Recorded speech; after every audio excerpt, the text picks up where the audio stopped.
factor each expression, check the result. So in exercise A, we have 5x squared minus 4x plus 15x minus 12. So notice, and we have 4 terms. Now, if we have 4 terms, we are going to try, generally, a technique that's called grouping. So if we have 4 terms, we're going to try a technique called grouping. And so I'm going to show you how that technique works. Okay, so the first thing that we do is we group together the first 2 terms and the last 2 terms. So I will write this as the quantity 5x squared minus 4x plus the quantity 15x minus 12. Now, factor the first 2 terms by taking out a greatest common factor. So the first 2 terms have a greatest common factor of x, which means I can write the first 2 terms as x times 5x minus 4. The second pair, 15x minus 12, has a common factor of 3, so I can write that as 3 times 5x minus 4. Notice that now I have a greatest common factor between my 2 new terms of 5x minus 4, which means I can write this as 5x minus 4 times x plus 3. Check the result. Let's apply the distributive property. All right, let's check with FOIL. 5x times x is 5x squared. Outers, 5x times 3 is plus 15x. Inners, negative 4 times x is negative 4x. Lasts, negative 4 times 3 is minus 12. We get the same 4 terms that we started with. The order might be different, but that's okay. And so then the factored form is 5x minus 4 by x plus 3.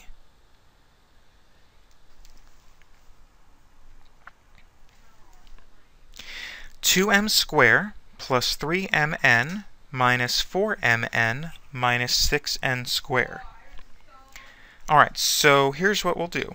Use grouping again. We have 4 terms. So the first group has 2m squared plus 3mn, plus the second group has negative 4mn minus 6n squared. When we use that grouping, we're always going to have that plus in the middle, but we have to remember any signs on that third term. So we have to be very careful about this sign coming down in the second group. Alright, let's take out the GCF of the first 2 terms. 2m squared plus 3mn, I can factor out an m. So I have m by 2m plus 3n. Plus. Now here's where we have to be extra careful. What's the GCF of the second 2 terms? And we always want to factor out a negative. If we have the negative here, we're always going to factor out a negative. So the GCF then is a negative 2n. So factoring out a negative 2n, I would have 2m. Negative 2n times 2m is negative 4mn. And I would have to have a plus 3n. Notice how I again have this common factor of 2m plus 3n.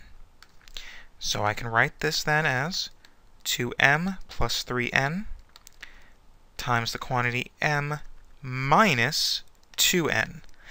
And we could write m plus negative 2n, but we generally don't. We just write m minus. Again, let's check our work on this.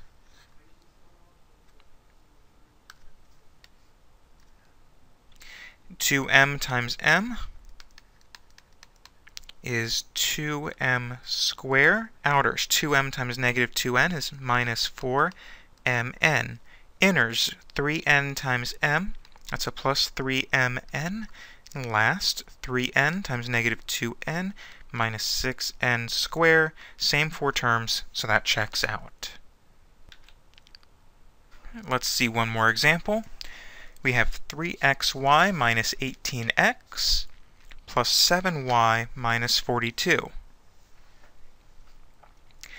Alright, so we see four terms. Let's try grouping again. So we have 3xy minus 18x plus 7y minus 42. First group, 3xy minus 18x, has a common factor of 3x. So I'd have 3x times y minus 6. Plus, let's see, second group, I have 7y minus 42. That's 7 times y minus 6. We have the common factor now of y minus 6, which means I can write the expression as y minus 6 by 3x plus 7. Let's box that and check our work using FOIL. Y times 3x is 3xy. Y times 7 is plus 7y. Inners, negative 6 times 3x is minus 18x. Last, negative 6 times 7 is minus 42. Same four terms that we started with, so that checks out.